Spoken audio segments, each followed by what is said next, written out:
अस्सलाम वालेकुम स्टूडेंट्स। आज के लेक्चर में हम एक नया इंस्ट्रूमेंट स्टडी करेंगे। हम अभी तक डिफरेंट इंस्ट्रूमेंट स्टडी कर चुके हैं, UV visible flame photometer, atomic absorption spectrophotometer. इसी तरह जो आज का हमारा जो इंस्ट्रूमेंट है वो है high pressure liquid chromatography. Chromatography सबसे पहले क्या है? क्रोमेटोग्राफी बेसिकली हमारे पास मिक्सचर्स को सेपरेट करने का एक फिनोमेना है, एक प्रोसीजर है जिसमें एक स्टेशनरी फेज और एक मोबाइल फेज इन्वॉल्व होती है। मोबाइल फेज जो है बेसिकली उसमें हमारा जो रिक्वायर्ड मिक्सचर है जिसको आप सेपरेट करना चाहते हैं वो हमारा मोबाइल फेज में प्रेजेंट होता है, और हमारा एक स्टेशनरी फेज होता है जो बेसिकली हमारे पास एक मोबाइल फेज को अफिनिटी रखता है उसके लिए, और वो उसकी तरफ अपने उस मिक्सचर को जो है सॉल्यूशन को अट्रैक्ट करता है ताकि उसे सेपरेट किया जा सके।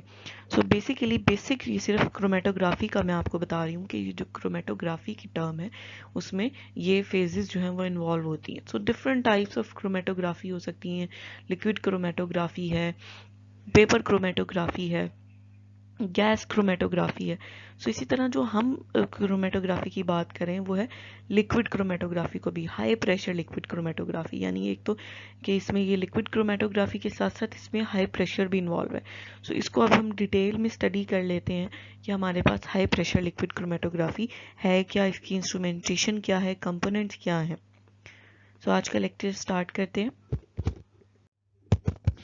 सबसे पहले HPLC क्या है? HPLC is a type of chromatography that combines a liquid mobile phase and a very finely divided stationary phase. Obviously chromatography जो है उसमें दो phases mobile and stationary phase involve होती है। सो इस केस में जो आपके पास मोबाइल फेज है वो लिक्विड होगी, इसीलिए इसको हम लिक्विड क्रोमेटोग्राफी कह रहे हैं। और इसमें जो स्टेशनरी फेज है वो कोई सॉलिड हो सकता है, फाइनली डिवाइडेड स्टेशनरी फेज हो सकती है, यानी उसका पोर साइज स्मॉल साइज का फाइनली डिवाइडेड होगा जो स्टेशनरी फेज हो सकता है। In order to obtain satisfactory flow rates, the liquid must be pressurized to several hundred or more pounds पर स्क्वायर इंच। यानी अब क्योंकि हम कह रहे हैं कि लिक्विड को आपने इंजेक्ट करना है जो मोबाइल फेज है उसको एक स्पेसिफिकली एक सेटिस्फैक्ट्री एक उसका एक कंसीडरेबल उसका फ्लो के साथ आपने उसको, जैसे देखिए आपका पाइप में भी आपका पानी का फ्लो होता है ना, आप पाइप लगाते हैं, पीछे से आप पानी का नलका ऑन करते हैं, कम उसको ओपन करेंगे उसमें प्रेशर कम होगा पाइप में पानी का। सो बेसिकली आपने जब अपना वो लिक्विड जो है जो मोबाइल फेज है आपने उसे इंजेक्ट करना है, सो वो बेसिकली डिफरेंट फ्लो रेट के साथ आप उसे इंजेक्ट करेंगे, उसका कोई प्रेशर होगा। सो वो जो प्रेशर जो है उसको आपने बेसिकली उसको बहुत हाई होना चाहिए, उसे हाई प्रेशर के साथ आपने इंट्रोड्यूस करना है, इसीलिए इसका नाम हाई प्रेशर लिक्विड क्रोमेटोग्राफी है।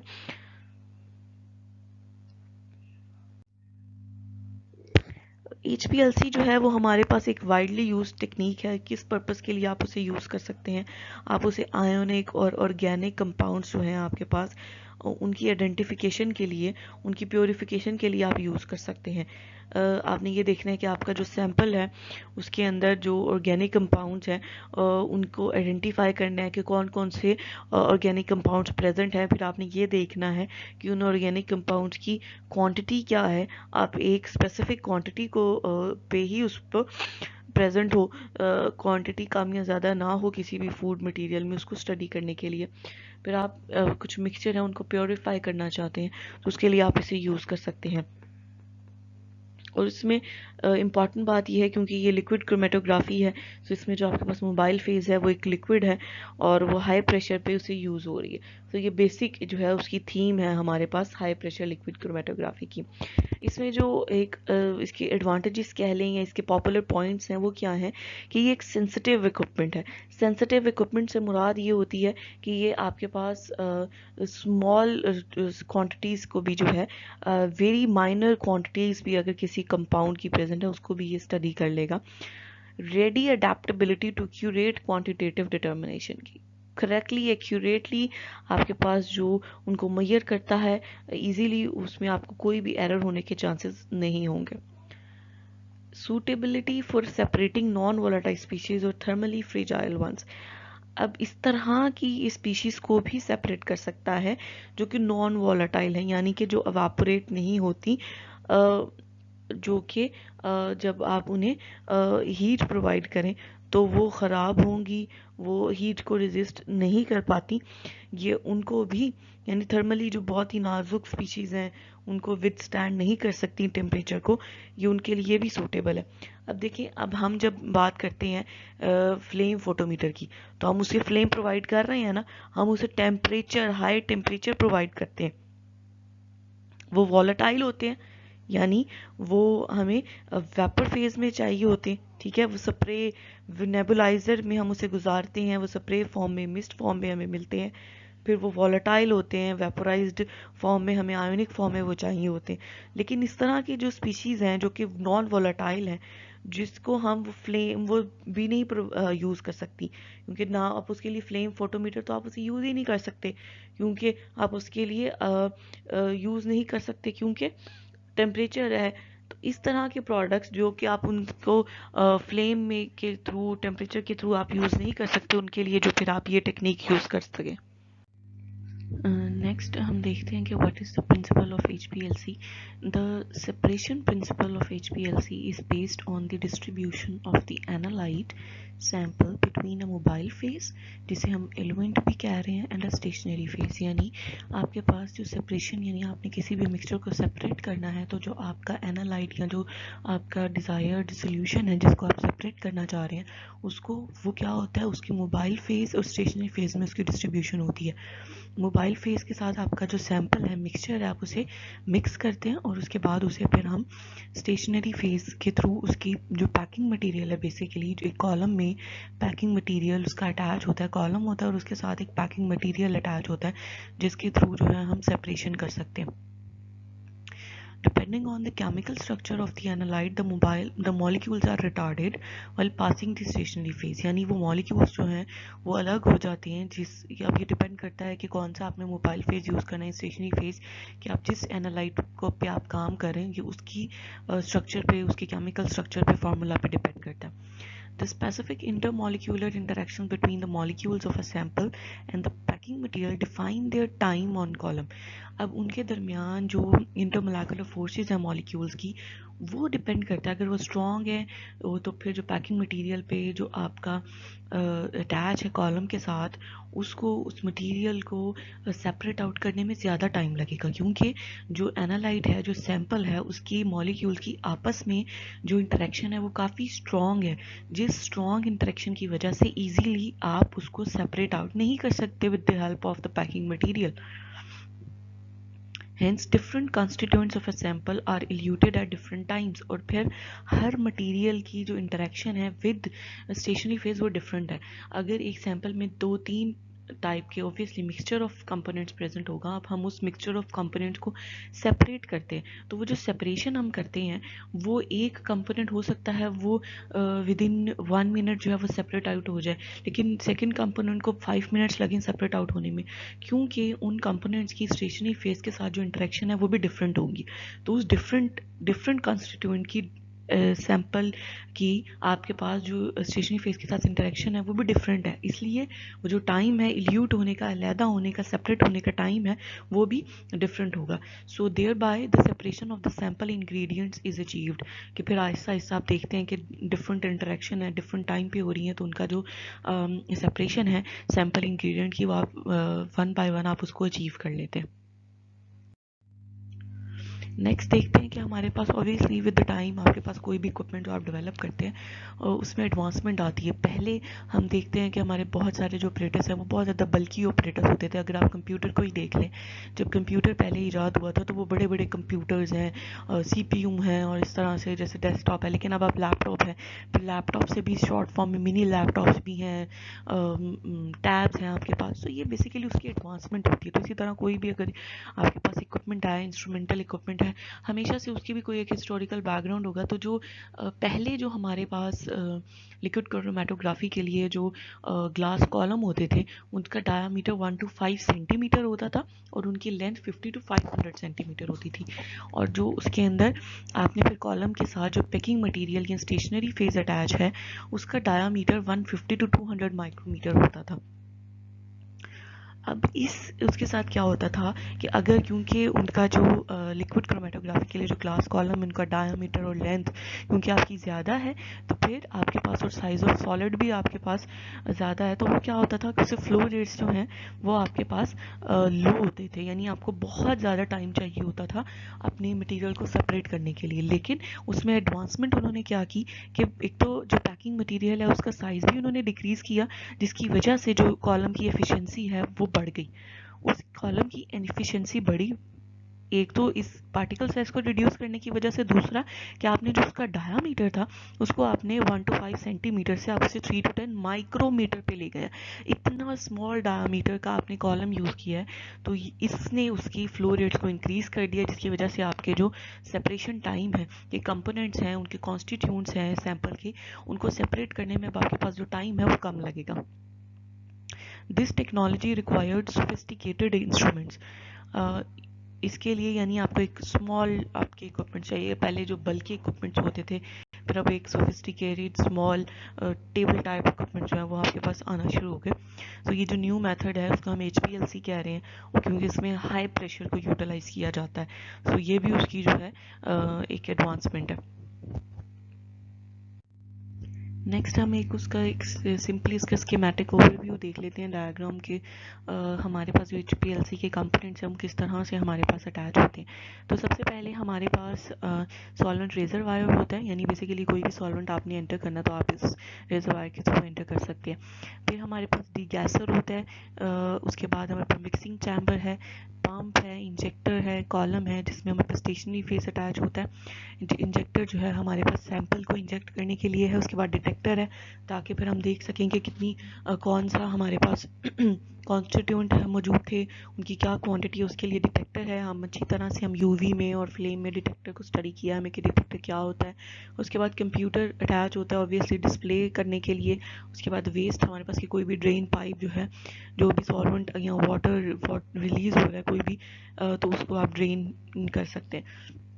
वन बाय वन हम इनका जो है इनकी कंपोनेंट को डिटेल में भी पढ़ेंगे, इसलिए अभी सिर्फ यहाँ पे देख लें कि किस तरह से कंपोनेंट्स जो हैं आपके अटैच होते हैं इन स्कीमेटिक पे। तो आपके पास ये डिफरेंट 9 कंपोनेंट्स हैं HPLC के, जो कि इम्पॉर्टेंट उसके कंपोनेंट्स हैं, और उनकी जो वर्किंग है कि वो वन बाय वन किस तरह से अटैच होते हैं। नेक्स्ट अब हमारे पास जो डिफरेंट टाइप्स की हमारे पास HPLC हो सकती हैं। अब उसके डिफरेंट टाइप्स हैं। अगर आप देखें मोड्स ऑफ क्रोमेटोग्राफी की बेस पे देखें तो नॉर्मल फेज़ और रिवर्स फेज़ है। इसी तरह अगर आप सेपरेशन की बेस पे देखें तो वो प्रिंसिपल ऑफ सेपरेशन के वो किस तरह से सेपरेट आउट हो रहे हैं, तो वो adsorption, partition, ion exchange and size exclusion है। इसी तरह अगर आप इल्यूजन मेथड पे देखें तो वो आपके पास ग्रेडियंट एंड एसियोक्रेटिक है, यानी आप किस तरह से अपने सैंपल को इल्यूट कर रहे हैं, अलहदा कर रहे हैं। अब इनकी डिटेल क्या है वो आपके पास हम एंड पे आपके पास आगे चल के हम लेक्चर में देखेंगे कि मोड्स ऑफ क्रोमेटोग्राफी में नॉर्मल फेज़ और रिवर्स फेज़ क्या है, प्रिंसिपल ऑफ सेपरेशन में ये चीज़ें जो हैं ये भी हम देखेंगे। फिर उसके बाद इल्यूजन मेथड को भी हम यानी वन बाय वन फिर हम इसको देख लेंगे। आप इनकी खुद भी आप जाकर इसको वन बाय वन स्टडी कर सकते हैं। बेसिकली हम जो देख रहे हैं हमने उसके पार्ट्स जो हैं कंपोनेंट जो उस पर फोकस करना है। तो ये जो हैं ये तो आप खुद भी जो है इनको देख सकते हैं कि गूगल करके, लेकिन मैं एक ओवरव्यू सा आपको इन स्लाइड्स में मैं ज़रूर आपको इनका वन बाय वन बता दूंगी फर्दर। इसी तरह हमारे पास कि ऑपरेट किस तरह आपका इक्विपमेंट कर रहा है, उसकी स्केल ऑफ ऑपरेशन की बेस पर आप उसे प्रेपरेटिव और एनालिटिकल में डिवाइड कर सकते हैं। इसी तरह अपनी एनालिसिस किस टाइप का करना है, आपने सिर्फ उसके कंपोनेंट्स के सिर्फ नाम जानना है कि कौन कौन से कॉन्स्टिट्यूएंट्स हैं, या उनकी क्वांटिटी अमाउंट भी जाननी है, तो उसकी बेस पे क्वालिटेटिव एंड क्वांटिटेटिव। तो बेसिकली हर जिस बेस पर आप काम करना चाह रहे हैं, डिफरेंट टाइप्स ऑफ टेक्निक्स जो हैं HPLC में इन्वॉल्व हैं। आप जिस टाइप की आप ऑपरेशन को या टाइप को आप स्टडी करना चाह रहे हैं, आप उस मोड पे उसको स्टडी कर सकते हैं। अब बेसिक उसके कंपोनेंट जो हमने पहले भी देख लिया है, या पिक्चर की फॉर्म में रिप्रेजेंट किया गया है कि आपके पास जो मोबाइल फेज रेजर वायर, जिसे सॉल्वेंट रेजर वायर भी आप कह सकते हैं, उसके लिए पॉइंट जो है वो पॉइंट A है, यहाँ पर पिक्चर में शो किया गया है। उसके बाद जो पॉइंट B है पंप, वो कहीं यहाँ पर एडजस्ट किया गया होता है। इसके बाद सी पॉइंट है सैंपल इंजेक्टर, यहाँ से जो है आप सैंपल को इंजेक्ट करते हैं। नेक्स्ट आपके पास कॉलम है जिसमें आपके पास स्टेशनरी फेज अटैच होता है, तो यहाँ पर आपके पास कॉलम अटैच है डी पॉइंट पे। इसी तरह डिटेक्टर ई जो है वो इस बॉक्स में आपके पास डिटेक्टर मौजूद है। इसी तरह एफ जो है वो डाटा एनालाइजर की कंप्यूटर है, तो यहाँ पर सिस्टम को ये अटैच होगा डिस्प्ले में, जहाँ से आप देख सकते हैं। जी जो है आपके पास वेस्ट कंटेनर है, यानी यहाँ से जो आप कैपलरी है उसको यहाँ से आप वेस्ट कंटेनर में या ग्लास में या जार में, आप किसी में भी जो वेस्ट ड्रेन आ रहा है उसको यहाँ पर आप रख सकते हैं, ताकि जो वेस्ट जो भी इकट्ठा हो रहा है वो यहाँ से आप देख लें। अब वन बाय वन हम इनको देखेंगे कि कौन कौन से ये कंपोनेंट्स हैं और किस तरह इनकी वर्किंग है। एक फ्लो डायग्राम है कि किस तरह से आपका जो सोल्यूशन है वो फ्लो करता है, ये भी स्कीमेटिक डायग्राम की ही फर्दर क्या लें एक्सप्लेनेशन है। तो सबसे पहले जो आपका एलिमेंट है ये मोबाइल फेज है, जिसमें आपका सैंपल भी फिर बाद में मिक्स होता है। वो क्या होता है कि वो उसको सबसे पहले तो आप इस एलिमेंट को डीगैस करते हैं कि उसमें कोई भी एयर बबल प्रेजेंट ना हो, कि आपने जब उसे एंटर किया है उसके साथ फर्दर एक डीगैसर लगा हुआ होता है। वो डीगैसर क्या करता है कि कोई भी एयर बबल अगर प्रेजेंट हो आपके सैंपल में, उसको वो उससे पाक कर देता है, उससे रिलीज कर देता है, उससे बिल्कुल फ्री कर देता है कि आपका एयर बबल्स फ्री हो जाए आपका सैंपल। उसके बाद आप क्या करते हैं, उसे पंप करते हैं। पंप आपने क्या करना है कि ये सैंपल जाए आपके पास इंजेक्शन पॉट में जाए, और फिर वहाँ से आप अपना जो सैंपल है उसे इंजेक्ट कर दें। पीछे से आपके पास ये मोबाइल फेज आ रहा है पंप के थ्रू, और यहाँ से आप इंजेक्टर के थ्रू आप अपना इंजेक्ट कर देंगे अपना सैंपल, और फिर ये दोनों मिलकर जो है आपके पास कॉलम में जाएंगे। कॉलम में आपके पास जो पैकिंग मटीरियल है वो अटैच होता है, जिसमें आपके पास क्या होगा, जो स्टेशनरी फेज़ है वो अलग-अलग से अब जो मोबाइल फेज़ के अंदर साथ जो सैंपल प्रेजेंट है उसके अंदर जो कॉन्स्टिट्यूएंट है वो पहले सपोज 1 मिनट में कंपोनेंट कॉन्स्टिट्यूएंट ए को सेपरेट आउट कर लेता है, फिर वो नेक्स्ट 5 मिनट में कॉन्स्टिट्यूएंट बी को सेपरेट आउट करके अपने पास अटैच कर लेता है, फिर वो सैंपल सी को अपने साथ कॉन्स्टिट्यूएंट सी को अपने साथ अटैच कर लेता है। तो इस तरह वो बारी बारी जब उसको स्टडी करता जाएगा, वो फिर डिटेक्टर पर उनको दिखाता जाएगा कि ये कॉन्स्टिट्यूएंट उसने डिटेक्ट किए हैं, अपने साथ अटैच किए हैं, फिर उनकी क्वांटिटी को मेजर करेगा डिटेक्टर, और फिर उनको आपको डाटा प्रोसेसिंग या सिस्टम के थ्रू आपको दिखा देगा। और फिर फर्दर जो है आपके पास जो भी ड्रेन होगा, जो भी वेस्ट जनरेट हो रहा है वाटर की फॉर्म में, केमिकल की फॉर्म में, वो आपके पास वेस्ट ड्रेन में आप उसे कलेक्ट कर सकते हैं। नेक्स्ट अब हमारे पास हम one by one in components को देखते हैं कि सबसे पहले आप जो मोबाइल फेज़ यूज़ कर सकते हैं वो दो तरह के मोबाइल फेज़ आप यूज़ कर सकते हैं। वाटर को भी आप मोबाइल फेज़ यूज़ कर सकते हैं, और कोई भी ऑर्गेनिक सॉल्वेंट को भी आप मोबाइल फेज़ के तौर पर यूज़ कर सकते हैं। अब वाटर को आप इसलिए यूज़ कर सकते हैं कि ऑलमोस्ट जो भी केमिकल्स या कॉन्स्टिट्यूएंट्स हैं वो इजीली जो वाटर में जो है, क्योंकि एक यूनिवर्सल सॉल्वेंट है, वो ज़्यादातर अपने कंपोनेंट्स को जो है वो वाटर डिज़ोल्व कर लेता है। तो इसलिए एक अल्ट्रा प्योर वाटर यानी डिस्टिल्ड वाटर जो है वो HPLC के लिए अवेलेबल होता है। तो ये जो HPLC का प्योर वाटर है उसको आप इजीली यूज़ कर सकते हैं as a solvent, mobile phase solvent. उसके बाद आप एक ऑर्गेनिक सॉल्वेंट को भी यूज़ कर सकते हैं। ऑर्गेनिक सॉल्वेंट जो हैं वो किस तरह के हो सकते हैं, वो क्लोरोफॉर्म टाइप जो इक्विपमेंट्स हैं, जो केमिकल्स हैं सॉरी, उनके लिए आप सॉल्वेंट जो हैं वो यूज़ कर सकते हैं। Special grade solvent is acceptable depending on the detection conditions. अब आपने किस तरह का डिटेक्ट करना है उसकी बेस पे स्पेशल ग्रेड से क्या मुराद है, यानी अगर आप देखें कि भाई जैसे आप HCl भी देखते हैं या आप सल्फ्यूरिक एसिड कोई भी इस तरह के जैसे देखते हैं, तो वो आप देखेंगे कि आपके पास उन पर भी लिखा हुआ होता है कि ये 90% प्योर सोल्यूशन है, ये 80% सोल्यूशन है। इससे क्या मुराद होती है कि उसके अंदर जो उसको डिफ्यूज़ किया गया होता है, यानी कंसनट्रेटेड सोल्यूशन नहीं होता, उसको थोड़ा सा डाइल्यूट किया गया होता है। वो डाइल्यूट किया गया होगा उसे विद वाटर, ठीक है, तो उसमें प्योर जो सब्सटेंट है। तो इस तरह से जो ऑर्गेनिक सॉल्वेंट है उन्हें भी डाइल्यूट करके स्पेशल ग्रेड से मुराद है कि वो HPLC के लिए मौजूद होते हैं सोल्यूशन, वो कमर्शियली उन्हें तैयार ही सिर्फ HPLC सोल्यूशन के लिए किया जाता है। तो इस तरह के स्पेशल कंसनट्रेशन के साथ भी इसके ऑर्गेनिक सॉल्वेंट के सोल्यूशन प्रेजेंट होते हैं। सो आपको इन जो कुछ सॉल्यूशंस हैं उनके लिए आपको एहतियात करने की ज़रूरत होती है। सॉल्वेंट्स के लिए वो टेट्राहाइड्रोफ्यूरोन है और क्लोरोफॉर्म है, क्योंकि उनके साथ जो स्टेबलाइजर्स भी प्रेजेंट होते हैं। वो स्टेबलाइजर्स क्या करते हैं कि वो उनको स्टेबलाइजर्स जो है ऑब्वियसली वो आपके सिस्टम को या आपके जो इजीली ब्रेक डाउन होने में जो है वो आपको रुकावट पैदा करेगा। तो स्टेबलाइजर्स जो हैं उनके प्रेजेंस की वजह से आपको उनकी यूटिलाइज करने में जो है आपको बहुत ज़्यादा एहतियात की ज़रूरत होगी। नेक्स्ट हमारे पास कंपोनेंट था कि आप डिगैसर अटैच करते हैं। वो क्या होता है कि आपने अपना एक इक्विपमेंट है, जिसके बाद आप क्या करेंगे, आप उसका जो एयर प्रेजेंट होगी उसमें उसको आपने रिमूव करना है आपके मोबाइल फेस में। अब वो एयर जो है वो क्या हो सकता है कि अगर आप वो नहीं रिमूव करेंगे तो फिर आपके क्या होगा, जो पंप है वो सही तरह से आपका मोबाइल फेस को डिलीवर नहीं कर पाएगा, स्टेबिलिटी के साथ उसे डिलीवर नहीं कर पाएगा। और फिर जब आपके पास डिटेक्टर सेल में आपके पास ये एयर बबल वाला जो mobile face with sample enter होगा, तो वो भी डिटेक्ट करने में उसे मसला होगा, नॉइस क्रिएट होगी, कोई भी बेसलाइन ड्रिफ्ट, यानी आपका पास जो डिटेक्टर है वो सही तरह से डिटेक्ट नहीं कर पाएगा। तो उसमें क्या हो सकता है कि आपकी एक्चुअल वैल्यू से कुछ आपके पास कमी पेशी आ सकती है, कि जो एक्चुअल वैल्यू है उसको वो एक लोअर लेवल पर लेकर जा सकता है। इसलिए इस एयर बबल को या एक कोई भी अगर सैंपल में आपकी एयर डिजॉल्व हो गई है उसको रिमूव करना through degasser is very important. So इन प्रॉब्लम को कि आपके पंप में मसला ना हो, आपके डिटेक्टर में फर्दर पार्ट्स में जाकर आपका वो मोबाइल फेस आपका सॉल्वेंट मसला ना करे, उसको एयर से रिमूव करना, उसकी एयर रिमूव करना इज़ वेरी इंपॉर्टेंट। नेक्स्ट अब हमारे पास जो इक्विपमेंट है वो हमारे पास है पंप। सो बेसिकली हम पंप जो है सॉल्वेंट को डिलीवर करने के लिए हम पंप को यूटिलाइज करते हैं। तो अब डिफरेंट टाइप्स ऑफ पंप आप यूज़ कर सकते हैं। अब उसमें जो फर्स्ट टाइप है वो है स्क्रू ड्रिवन सिरिंज पंप।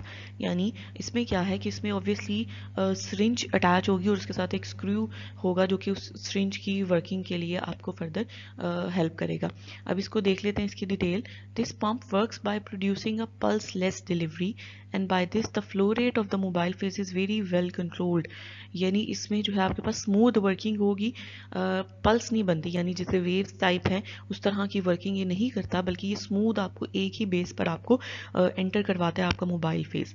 तो ये पंप क्या करेगा, इस तरह नहीं है कि पहले उसने पल्स लेस से मुराद ये जैसे आप वेव्स देखें ना, एक दफ़ा वो ऊपर जाता है फिर वो नीचे आता है वेव उसकी, ठीक है, तो वो इस तरह नहीं होगा, बल्कि वो एक कांस्टेंट आपके पास मेथड के एक कांस्टेंट फ्लो रेट के साथ वो मोबाइल फेस को एंटर करता है। तो एक कंट्रोल मोबाइल फेस की क्वांटिटी जो है वो आपके पास सिस्टम में ये पंप एंटर करवाता है। They are suitable for isocratic mobile phase HPLC run. अब आइसोक्रेटिक मैं आपको थोड़ा सा बता देती हूँ। जैसे हमने पढ़ा कि ग्रेडियंट और एक आइसोक्रेटिक मेथड है, हमने टाइप्स ऑफ HPLC में देखा। तो आइसोक्रेटिक क्या है कि जिसमें आपके पास जो मोबाइल फेस की कंसंट्रेशन है वो सेम रहती है, वो चेंज नहीं होती, मोबाइल फेस की क्वांटिटी, अमाउंट, उसकी फ्रीक्वेंसी सेम, ठीक है। तो वो इस तरह का जो मेथड है उसके लिए फिर ये सूटेबल है, क्योंकि आपने उसकी जो कंसंट्रेशन है उसे आपने चेंज तो करना नहीं है मोबाइल फेस की, उसकी जो क्वांटिटी उसे तो आपने सेम रखना है। तो इसलिए फिर ये इस सिरिंज पंप जो है ये यूज़ होते हैं कि आपने एक दफ़ा एंटर कर दिया, वो सेम ही अमाउंट जो है आपके पास फर्दर लेकर जाएगा, उसकी कम ज़्यादा वो उसकी कंसंट्रेशन नहीं होती। Isocratic means using the same mobile phase और single solvent throughout the run. तो आगे उन्होंने ये भी मेंशन कर दिया कि अगर आप सेम भी मोबाइल फेज यूज़ कर रहे हैं, सिंगल सॉल्वेंट यूज़ कर रहे हैं एक ही पूरा, जब आपने उसको डिटेक्शन के प्रोसेस में, तो फिर ये आइसोक्रेटिक मेथड के लिए भी ये सूटेबल है।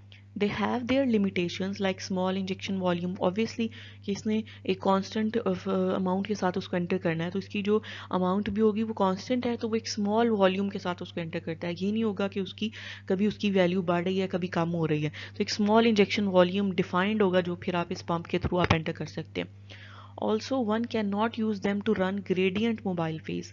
इसको आप नहीं यूज़ कर सकते जिसमें आपके पास मल्टीपल आपने मोबाइल फेसेस को यूज़ करना है, एज अ मिक्सचर यूज़ करना है, तो फिर आप मल्टीपल मोबाइल फेसेस के साथ इसको आप यूज़ नहीं कर पाएंगे। उसके लिए फिर आप दूसरे पंप्स जो उनको यूज़ करेंगे।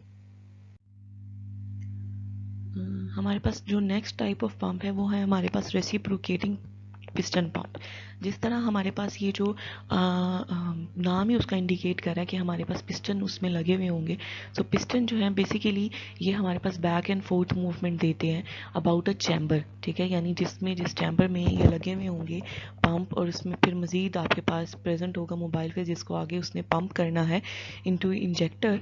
वो क्या करेगा कि उसके अबाउट वो बैक एंड फोर्थ मूवमेंट देगा, ऊपर नीचे पिस्टन जो है वो प्रेशर अप्लाई करते हैं ऊपर नीचे, वो उनको मूव करते हैं। तो ये जो पिस्टन है क्योंकि ये एक हाई प्रेशर जनरेट करते हैं सबसे ज़्यादा, जो क्योंकि हाई प्रेशर लिक्विड क्रोमेटोग्राफी है तो ये सूटेबल है, ये highest pressure type of pump की जो है ये प्रोवाइड करते हैं। सो बेसिकली ये इन्हीं करेक्टरिस्टिक्स की वजह से ये वाइडली यूज्ड होते हैं, ये मोस्ट कॉमनली यूज़ होते हैं क्योंकि ये एक बहुत अच्छा प्रेशर जनरेट करते हैं और फिर कांस्टेंट फ्लो रेट प्रोवाइड करते हैं। तो कांस्टेंट फ्लो रेट होने की वजह से ये इनकी जो कंडीशन है इसको आप इजीली जो है वो इसको यूज़ कर सकते हैं।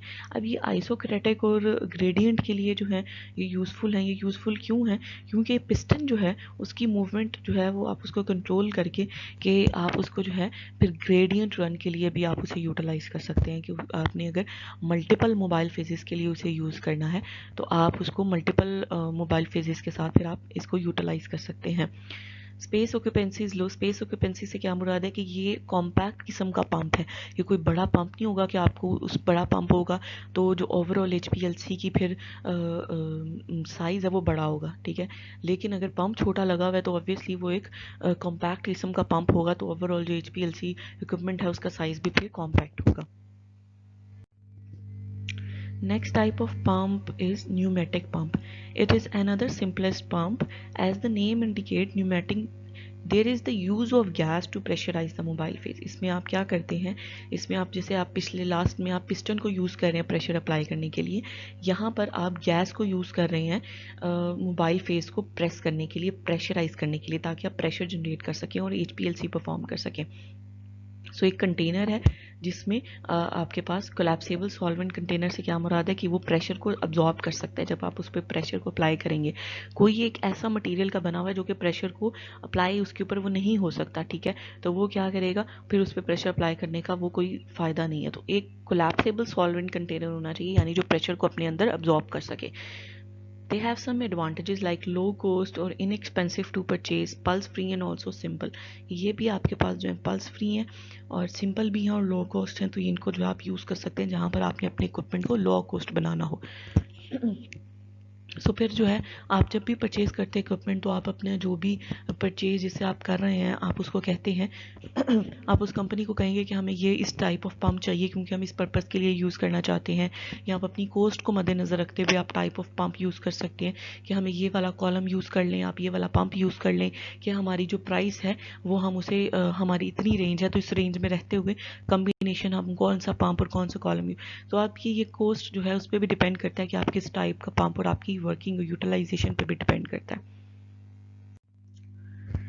नेक्स्ट कंपोनेंट इज़ इंजेक्टर, यानी जिसके थ्रू आपने अपना जो सैंपल या एनालाइट है उसे आपने सिंपल सिस्टम में एंटर करवाना है। तो उसके लिए आपके पास जो है डिफरेंट इसको परफॉर्म करने के लिए, इंजेक्ट करने के लिए कुछ रिक्वायरमेंट्स हैं जो कि आपकी फुलफिल होनी चाहिए। सो वो रिक्वायरमेंट्स क्या हैं कि आपके पास सिस्टम जो है, यूनिट जो है, उसमें कोई भी सैंपल रिमेन नहीं करना चाहिए, यानी जितनी क्वांटिटी आपने इंजेक्ट करनी है वॉल्यूम की वो जो है आपकी की सारी मोबाइल फेस के साथ डिज़ोल्व होकर नेक्स्ट जो है आपके पास वो कॉलम में उसे मूव कर जाना चाहिए। उसके बाद आपके पास इंजेक्शन वॉल्यूम की एडजस्टमेंट आप कर सकते हैं, यानी आप चाहते हैं कि आप जितना वॉल्यूम आप एंटर करना चाहते हैं वो आप इस इंजेक्टर के थ्रू उसको कंट्रोल कर सकते हैं। इसके अलावा इस इंजेक्टर के थ्रू आपके पास जो लॉसेस हैं वो कम से कम होने चाहिए, यानी आपका इंजेक्टर इतना एफिशिएंट होना चाहिए कि वो ये ना हो कि कोई सिस्टम में वो रिटेन कर जाए, आपके पास इस इंजेक्टर पोर्ट में रह जाए और फर्दर आगे मूव ना करे। तो लॉसेस आपने कोशिश करनी है कि वो कम से कम हो, इस तरह का आपका इक्विपमेंट होना चाहिए, इस तरह का आपका अच्छी क्वालिटी का आपका इंजेक्टर होना चाहिए। इसके बाद उसकी जो ड्यूरेबिलिटी है, यानी उसकी ड्यूरेशन भी उसकी और उसकी जो बेसिकली उसकी रेजिस्टेंस है प्रेशर बर्दाश्त करने की, वो भी बहुत अच्छी होनी चाहिए, क्योंकि आपके पास पीछे से जो पंप है एक हाई प्रेशर प्रवाह के साथ आपके पास मोबाइल फेस को मूव करवाएगा आपके पास इन जो इंजेक्टर, तो उस प्रेशर को, जिस प्रेशर के साथ, हाई प्रेशर के साथ जो मोबाइल फेस आ रहा है वो क्योंकि इस इंजेक्टर में एंटर होना, तो उस इंजेक्टर की ये क्वालिटी होनी चाहिए कि वो ड्यूरेबल हो, वो अच्छी क्वालिटी का हो, कि ये ना हो कि उस प्रेशर के साथ आए तो वो ब्रेक डाउन हो जाए, तो इसको भी उसको यूज़ करना चाहिए।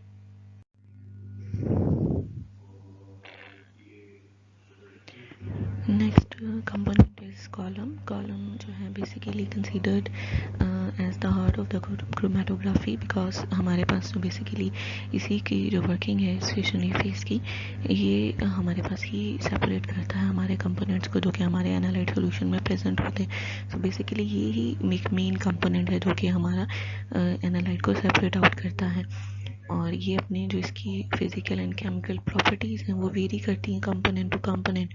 तो जिस टाइप का आपने मोबाइल फेस में सैंपल को इंजेक्ट करना है उसी तरह का फिर आप उससे रेलेवेंट या आप स्टेशनरी फेस को यूज़ करते हैं। और बेसिकली ये जो कॉलम है हमारे पास स्टेनलेस स्टील का बना हुआ होता है ताकि जो हाई प्रेशर है वो उसको विथस्टैंड कर सके, यानी वो ये ना हो कि वो कॉलम जो है वो ब्रेक डाउन कर जाए हाई प्रेशर के साथ ही जब उसको अप्लाई किया जाए। सो इसके अलावा पीक का बना हुआ हो सकता है, ये भी एक मटेरियल टाइप है। और उसके अलावा ये ग्लास का बना हुआ हो सकता है। पीक जो है बेसिकली ये हमारे पास पॉली ईथर कीटोन है, यानी ये कलरलेस है, ऑर्गेनिक पॉलीमर है, कह लें आप टाइप ऑफ प्लास्टिक की ही एक रिफाइंड फॉर्म टाइप है। तो ये उस मटेरियल का भी बना हुआ हो सकता है। इसके अलावा ग्लास के भी बने हुए हो सकते हैं। तो the small particles inside the column are called the packing, यानी जो आपने स्टेशनरी फेज है वो पैकिंग मटेरियल होता है। और what cause the high back pressure at normal flow rate, तो ये पैकिंग जो है वो उस प्रेशर को जो है पर नॉर्मल फ्लो रेट्स जो है वो प्रोवाइड करती है। कॉलम पैकिंग जो है उसका मटेरियल बेसिकली वो सिलिका जेल का बना हुआ हो सकता है, क्योंकि उसकी शेप और उसकी प्रॉपर्टीज़ और पोर स्ट्रक्चर इस तरह का है जो कि मोस्टली काफ़ी सॉल्यूशंस के साथ जो है हमें अच्छी सेपरेशन दे सकता है। तो आप इस तरह का मटेरियल यूज़ करते हैं जो कि आप मल्टीपल कंपोनेंट्स को एनालाइट को सेपरेट आउट करने के लिए आप यूज़ कर सकते हैं। इसके अलावा हमें पता है डिटेक्टर क्या करता है, उसने डिटेक्ट करना है, ये उसकी वर्किंग सेम है। लेकिन HPLC में जो है वो डिफरेंट टाइप्स ऑफ डिटेक्टर है। सिर्फ मैं उनके नाम आपको बता रही हूँ कि डिटेक्टर की वर्किंग क्या है वो हम ऑलरेडी कई दफ़ा पढ़ चुके हैं। तो बेसिकली डिफरेंट टाइप के हो सकते हैं। UV विजिबल है, फोटो डायोड अरे टाइप है, फ्लोरेसेंस डिटेक्टर है, रिफ्रैक्टिव इंडेक्स है, evaporative light scattering detector, electrical conductivity detector, electrochemical detector and mass spectrometer. ये basically different types of detector use करते हैं, यानी आपने जिस टाइप का कंपोनेंट उस एनालाइट को स्टडी करना है उसकी बेसिस पे आप इस स्पेसिफिक डिटेक्टर को यूज़ कर सकते हैं। वो आगे चल के जो है हम देखते हैं कि इन जो डिटेक्टर इनकी क्या स्पेसिफिक प्रॉपर्टीज़ हैं, इनकी रिक्वायरमेंट्स क्या हैं कि इन डिटेक्टर का सेंसिटिव होना चाहिए, यानी एक थोड़ी सी भी अगर क्वांटिटी है किसी की माइक्रो या नैनोग्राम में तो फिर ये उनको भी सेपरेट आउट करे और उनको भी डिटेक्ट करे।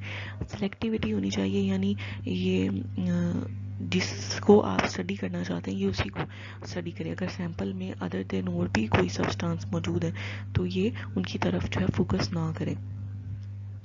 And it should be adaptable to separate condition, यानी जो आपने सेपरेट कंडीशन अप्लाई की हैं ये इजीली उनके ऊपर मूव कर सके। यानी अगर आप एक स्पेसिफिक फ्लो रेट या एक इंजेक्टर वॉल्यूम देना चाहते हैं तो अगर आपने इंजेक्ट वॉल्यूम थोड़े से थोड़ा भी किया है, कम वॉल्यूम सैंपल का इंजेक्ट किया, लेकिन इसकी उस सेपरेट कंडीशंस के साथ उसकी अडेप्टेबिलिटी होनी चाहिए और उसकी जो ऑपरेशन है उसका ईजी होना चाहिए, इतना उसका जो है कॉम्प्लेक्स सिस्टम नहीं हो, ताकि ईजीली जो है वो अपना जो भी कंडीशन है जो उनको फुलफिल कर सकें।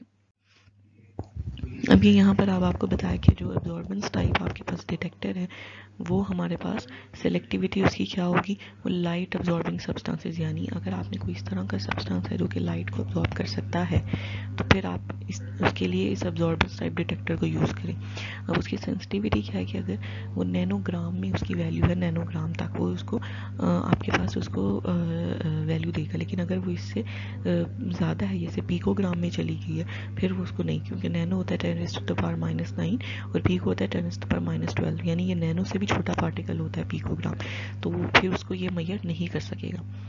अच्छा, और ये फिर अब्जॉर्बेंस टाइप डिटेक्टर में आपके पास ग्रेडियंट सिस्टम जो है वो पॉसिबल होता है, यानी आप मल्टीपल मोबाइल फेजेस और मल्टीपल उसकी डिफरेंट कंसंट्रेशन को यूज़ करते हुए आप इस डिटेक्टर को यूज़ कर सकते हैं। इसी तरह आपके पास जो फ्लोरेसेंस है वो फ्लोरेसेंट सब्सटेंसेस को, जो ऐसे सब्सटेंस जो फ्लोरेसेंट सब्सटेंसेस हैं उनको आप इनके लिए यूज़ कर। फ्लोरेसेंट सब्सटेंसेस बेसिकली हैं क्या, वो यानी वो सब्सटेंसेस जो कि लाइट को इमिट करते हैं, ठीक है, पहले एब्जॉर्ब करते हैं लाइट को। फ्लोरेसेंट सब्सटेंसेस जो कि खुद लाइट जो है इमिट भी कर सकते हो, इमिशन ऑफ लाइट करें कोई भी अपनी सरफेस से, तो वो हमारे पास फ्लोरेसेंट सब्सटेंसेस कहलाते हैं। और ये जो है इनकी सिलेक्ट सेंसिटिव है ज़्यादा, क्योंकि ये पिकोग्राम तक आपकी वैल्यू जो है उसको ये मेजर कर सकते हैं और इनका भी ग्रेडियंट सिस्टम जो है वो पॉसिबल है। इसी तरह डिफरेंशियल रिफ्रैक्टिव इंडेक्स है, ये जो है इसकी सेलेक्टिविटी उन्होंने कोई मेंशन नहीं की कि कोई स्पेसिफिक नहीं है, लेकिन ये इनकी वैल्यू है, सेंसिटिव है ये माइक्रोग्राम। तो इसको जो है आप जो जिन भी सब्सटेंसेस की वैल्यू माइक्रोग्राम तक हो उन सब के लिए आप इनको यूटिलाइज कर सकते हैं। रिफ्लेक्टिव इंडेक्स यानी बेसिकली है क्या कि ये हमारे पास जो है जो रे ऑफ लाइट है जो जिससे वो बेंड करती है, यानी जो सब्सटेंस जो है रे को अगर इमिट करता है तो उसकी जो जब उसे इमिट नहीं, जब उसे रे पास करती है तो वो किस तरह से उस सब्सटेंस जो है उसको बेंड करता है लाइट को, तो वो हमारे पास रिफ्लेक्टिव इंडेक्स कहलाता है, उसकी बेंडिंग जो है। तो ये उसकी बेसिस पर जो है डिटेक्टर जो है आपके पास उसको मेजर करता है। इसी तरह हमारे पास एवापोरेटिव लाइट स्कैटरिंग है, यानी कि हमारे पास लाइट किस तरह से स्कैटर होती है किसी भी सब्सटेंस से जब वो पास कर रही है, जो आपका नॉन वॉलेटाइल सब्सटेंस है क्योंकि ये उसी को मेजर कर रहा है, तो ये क्या करेगा उसके लिए भी आपके पास ये उसको स्टडी करेगा। तो ये बेसिकली हमारे पास मौजूद है डिफरेंट टाइप्स ऑफ डिटेक्टर्स हैं जो कि एक स्पेसिफिक सब्सटेंसेस के लिए फिर उनको आप यूज़ कर सकते हैं। इसी तरह इलेक्ट्रिकल कंडक्टिविटी डिटेक्टर हैं जिनको आप आयोनिक सब्सटेंसेस के लिए यूज़ कर सकते हैं, क्योंकि जो आयोनिक सब्सटेंस होते हैं वही अच्छा कंडक्टर होते हैं, वो positive and negative sign ions में डिवाइड होते हैं, तो वो जो है इलेक्ट्रिक एनर्जी को कंडक्ट कर सकते हैं, अपने अंदर से पास करने दे सकते हैं। इसी तरह इलेक्ट्रोकेमिकल डिटेक्टर्स हैं, यानी जो कि सब्सटेंसेस ऑक्सीडाइज या रिड्यूस हो सके, या तो वो इलेक्ट्रॉन दे सकें या इलेक्ट्रॉन अब्जॉर्ब कर सकें, तो इस तरह की कैपेसिटी वाले जो हैं वो हमारे पास इलेक्ट्रोकेमिकल डिटेक्टर्स कहलाते हैं। इसके अलावा हमारे पास डिफरेंट टाइप्स ऑफ HPLC हैं जो कि हमने पहले भी पढ़ा था शुरू की स्लाइड में, तो उनकी बेसिस पे देख लेते हैं कि मोड ऑफ सेपरेशन की बेस पे जो हमारे पास नॉर्मल फेज़ और रिवर्स फेज़ है उसमें क्या फ़र्क है। कि नॉर्मल फेज़ से मुराद है कि जो स्टेशनरी फेज़ है वो पोलर है, और ये जो पोलर सब्सटेंसेस हैं ये हाइड्रोफिलिक है, यानी ये वाटर के साथ इजीली इनकी अट्रैक्शन है। लेकिन जो मोबाइल फेज़ है इस नॉर्मल फेज़ में वो नॉन पोलर होता है, यानी वो वाटर में उसके साथ अट्रैक्शन नहीं है या वो डिज़ोल्व नहीं हो सकता, वो उसे रिपेल करता है।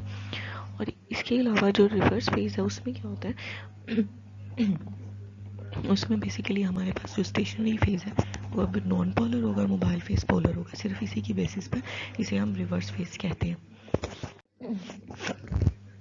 इसी तरह हमारे पास बेस्ड ऑन एलिमेंट कंसंट्रेशन हमारे पास आइसोक्रेटिक एंड ग्रेडियंट सिस्टम है। हम पढ़ चुके हैं कि आइसोक्रेटिक जिसमें हमारे पास कंपोजिशन सेम रहती है, हमारे पास जो मोबाइल फेज़ है उसमें आप डिफरेंट मोबाइल फेजेस नहीं यूज़ करते बल्कि आप एक ही जो मोबाइल फेज़ है उसे यूज़ करते हैं। लेकिन जो ग्रेडियंट सिस्टम है उसमें हमारे पास मल्टीपल मोबाइल फेजेस इन्वॉल्व होते हैं और उसकी कंपोजिशन यानी आप चेंज कर सकते हैं। और इसमें भी अब डिफरेंट 2 टाइप्स हैं, हाई प्रेशर ग्रेडियंट हो सकते हैं और लो प्रेशर ग्रेडियंट हो सकते हैं। तो नाम से ही जाहिर है कि सिर्फ उनमें प्रेशर जो है उसका फ़र्क होगा। इसके अलावा स्केल ऑफ ऑपरेशन की बेस पे भी 2 टाइप्स हैं, एनालिटिकल एंड प्रेपरेटिव। एनालिटिकल जो है बेसिकली वो हमारे पास उसमें अब इंडिविजुअल कंपोनेंट जो है उनकी रिकवरी नहीं है, लेकिन जो प्रेपरेटिव HPLC है उसमें इंडिविजुअल कंपोनेंट्स ऑफ सब्सटेंसेस जो हैं उन्हें आप रिकवर कर सकते हैं। यानी बेसिकली हमारे पास जो एनालिटिकल है उसमें आपको ये निकालना चाहते हैं कि उसको नहीं निकाल पाएगा, यानी वो सबको ही सेपरेट आउट करेगा। अगर उसमें 3 है तो उन तीनों जो मिक्सचर के सब्सटेंसेस हैं उनको सेपरेट आउट करेगा। लेकिन जो प्रेपरेटिव है उसमें आप किसी एक को ही फोकस करना चाहते हैं तो वो सिर्फ उस एक को ही निकाल के सेपरेट आउट करके उसको मेजर करेगा। लेकिन एनालिटिकल अगर 3 या 4 किसी एनालाइट सैंपल में कंपोनेंट्स मौजूद है वो उन सब पे वर्किंग करेगा। इसी तरह टाइप्स ऑफ एनालिसिस की बेसिस पे ये तो सिंपल है कि क्वालिटेटिव एंड क्वांटिटेटिव होते हैं। क्वालिटेटिव जो है हमारे पास बेसिकली सिर्फ वो जो है हमें बताएगा कि कौन कौन से कंस्टिट्यूएंट हैं उनके नाम बता देगा, लेकिन जो क्वांटिटेटिव है वो उनकी अमाउंट उनकी प्रोपोर्शन भी हमें बताएगा। जी, आज का लेक्चर यहीं तक था। इससे रिलेटेड कोई भी क्वेश्चन होगा तो हम उसे ऑनलाइन सेशन में डिस्कस करेंगे। Thank you so much. अल्लाह हाफिज़।